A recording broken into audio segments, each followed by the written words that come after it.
Aduke's poems indicate a probing, observant, and reflective mind. We wanted to get to meet and know her better as a published poet. During a short chat with her, she bared her thoughts and explained some of the stories behind her poems. Aduke, nice to have you on Channels Book Club. It's an honor, honestly, thank you. And congrats on your book. While I'm here, let me quickly tell you about interesting title. Let's start from there. Why do you pick this title? Why did I pick this title? I picked this title because I felt that when you get to a certain age, the rest of the time you have left isn't as much as the time you've had. So I think you have to make the most of the time you have now. Because a phrase I read, a mantra is that, and this is in quotes, the problem is you think you have time. And so while I'm here, let me quickly tell you about. There are poems here that talk about your personal experiences. There are poems here that talk about the way you view life, or some of the observations you've made.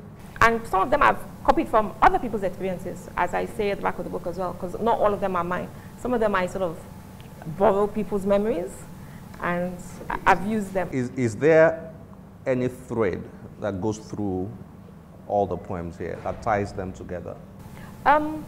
If you look in the front, you'll see that I've tried as much as possible to place them. So I have 6 wide themes: wonderment, love, conflict, loss, resilience, and hope. So the theme really is sort of like the dots between each of those particular themes. Emotional points, yes. Okay, well, I mean, finally, I can't miss asking you this because I'm very nationalist at heart. Okay, we have to be. 39, there's a poem there. Okay. Squaring the Circle. Yes, absolutely. That's about Nigeria, right, or Lagos? It's about Lagos. It's about Lagos. But it could also be about Nigeria, actually. Yes. What's this about? Why did you write this? I wrote this because I felt that we need to document our history, not just in books, not just in plays. We need to document our history in other forms. Okay. So this talks about the race course. It talks about the old love garden that's now Muson. It makes reference to the unfortunate Ilojaba building that was so beautiful that unfortunately is no longer with us. And it talks about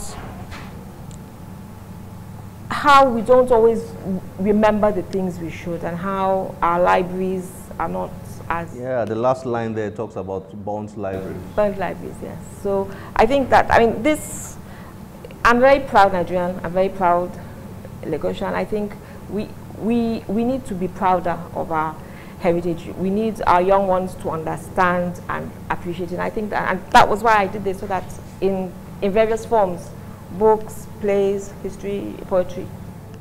I always get the sense that it's easier for people to read prose than poetry. Yes, I think so. Is that correct? I think it's a perception. I don't think it's a correct perception, but I think it's a perception. I think people feel poetry is, but I don't think so. I think that they're short, 1 page. You'd have to read chapters and chapters and chapters of books to get, I think poetry is distilled. It's a distilled form of thought.